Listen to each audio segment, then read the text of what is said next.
Menjelang Natal dan Tahun Baru, pemerintah berencana menerapkan pemberlakuan pembatasan kegiatan masyarakat level 3 di sejumlah wilayah. Nantinya PPKM level 3 ini akan diberlakukan mulai tanggal 24 Desember hingga 2 Januari 2022. Adapun beberapa kebijakan di PPKM level 3 ini adalah masyarakat diimbau tidak bepergian, tidak mudik, kecuali untuk kepentingan mendesak. Selain itu, akan dibatasi arus pelaku perjalanan masuk dari luar negeri, termasuk pekerja migran Indonesia. PPKM level 3 ini dilakukan untuk meredam kenaikan kasus COVID-19. Pemerintah terus mendorong masyarakat untuk menerapkan protokol kesehatan serta melakukan vaksinasi.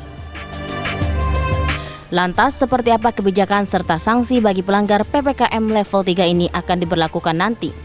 Akankah efektif untuk mencegah terjadinya gelombang ketiga kasus COVID-19? Tim TV One mengabarkan.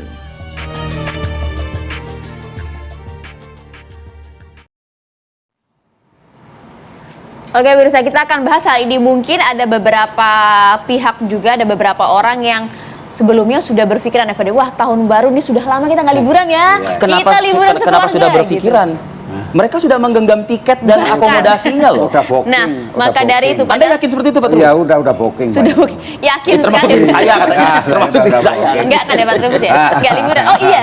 Iya, liburan. Wah, ini kita Pak Trubus perlu Radiansa sudah bergabung bersama kita. Terima kasih Pak Trubus sudah hadir bersama kami. Iya, dan juga sudah terhubung juga bersama kami ada Mas Heri Trianto, Ketua Bidang Komunikasi Publik Satgas COVID-19. Assalamualaikum, selamat pagi Mas Heri. Selamat pagi Mas Heri. Waalaikumsalam, salam sehat Mbak Maria, Mbak Ari Fadil. Salam sehat. Salam sehat, salam sehat. Juga sudah terhubung ada Pak Haryadi Sukamdhani, Ketua Perhimpunan Hotel dan Restoran Indonesia. Selamat pagi. Selamat pagi, Assalamualaikum. Haryadi. Waalaikumsalam, Mbak Maria, Mas Arif, Pak Trubus, Mas Heri. Iya, ini perbincangan kita menarik ini karena tadi belum kita kenal narasumber saja, tema kita akhir tahun PPKM level 3 efektifkah? Katanya sudah banyak yang booking Mas Heri, padahal aturannya belum diberlakukan. Jadi kalau ngomong pakai data dong katanya. Makanya kita tanya datanya Mas Heri. Jadi efektif tidak sih sejauh ini? Padahal belum diberlakukan loh Mas Heri.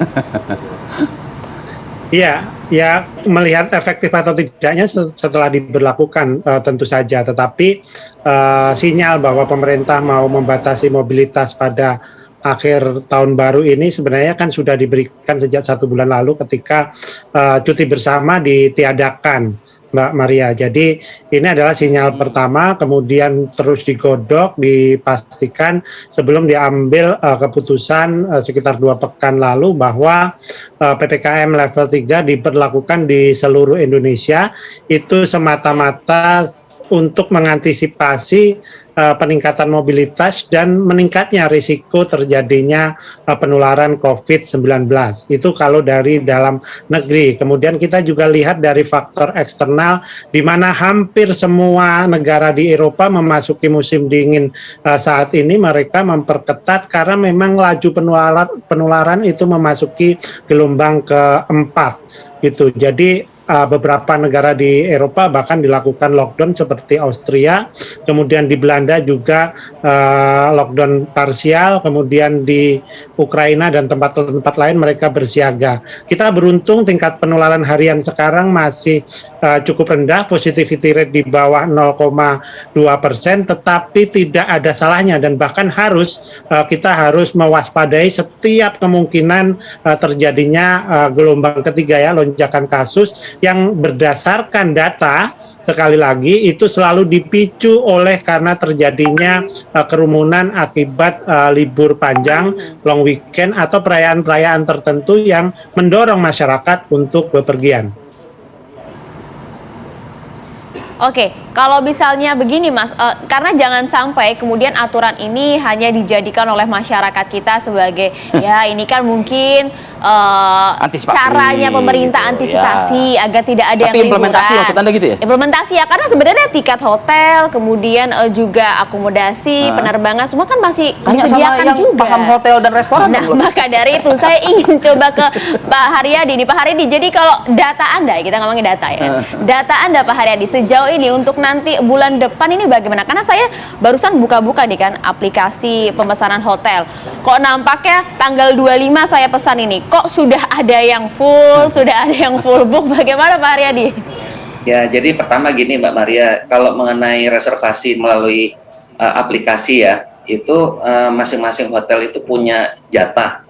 Jadi misalnya di suatu online travel agent A gitu ya, itu ada jatahnya. Online travel agent B itu ada jatahnya. Jadi kalau dilihat seperti itu memang seolah-olah itu adalah penuh kalau lihat dari aplikasi.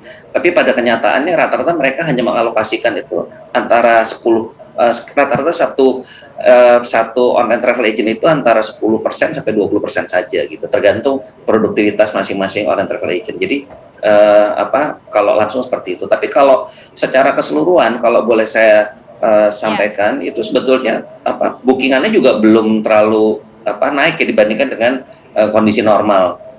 Itu belum naik. Jadi masih relatif masih biasa lah gitu, kita bilang masih dingin gitu, belum hot banget gitu nggak. Nah lalu kedua dari sisi selebrasi di hotel itu kan udah pasti nggak ada, jadi tidak ada perayaan apapun itu di hotel. Jadi itu juga di hotel dan juga di tempat-tempat wisata. Nah, seperti itu. Jadi memang sekarang ini tempat wisata dibuka, tapi kan menurut instruksi Menteri Dalam Negeri nomor 62 yang terakhir yang dikeluarkan 22 November lalu juga dibatasi hanya 50%. Nah saya rasa ini yang perlu disosialisasikan terus ke masyarakat. Jadi memang kali ini harus betul-betul inilah kita berharap bahwa aktivitas itu berjalan seperti hari normal. Jadi tidak perlu harus ada sesuatu lonjakan gitu ya di libur tahun baru. Ini yang kita harus jaga. Dan kalau kita lihat juga Mbak, ya gimana Mas Arief? Iya, ini izin Pak.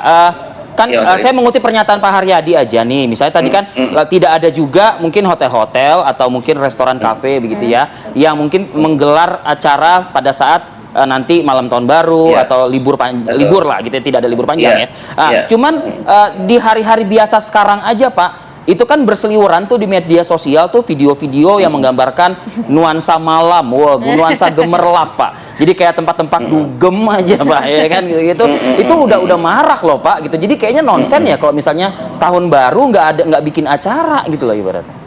Nah kalau itu kan nanti otoritas dari masing-masing pemerintah daerah akan menertibkan Mas. Itu bisa dibubarkan, kan ada Satpol PP, kan udah jelas instruksi Menteri Dalam Negeri udah jelas. Dan kami juga menghimbau lah, ini kebetulan juga ruang publik ya untuk rekan-rekan di pariwisata untuk ya mematuhi aja gitu. Jadi jangan bikin ini baru jangan bikin perkara baru, karena selalu ada saja memang yang dalam tanda petik ya yang nakal gitu ya. Mungkin Mbak Maria yang lebih tahu, lebih paham situasinya di lapangannya Mbak Maria ya. Oke, kalau gitu yang lebih paham kita tanya Pak Trubus juga nanti. Jadi tadi udah ketawa-ketawa ya Pak Trubus nih. Kita akan pantau juga, tapi usai jeda ditahan dulu ya Pak Trubus ya. Kita akan kembali saat lagi. Tetaplah bersama kami pemirsa di Apa Kabar Indonesia Pagi.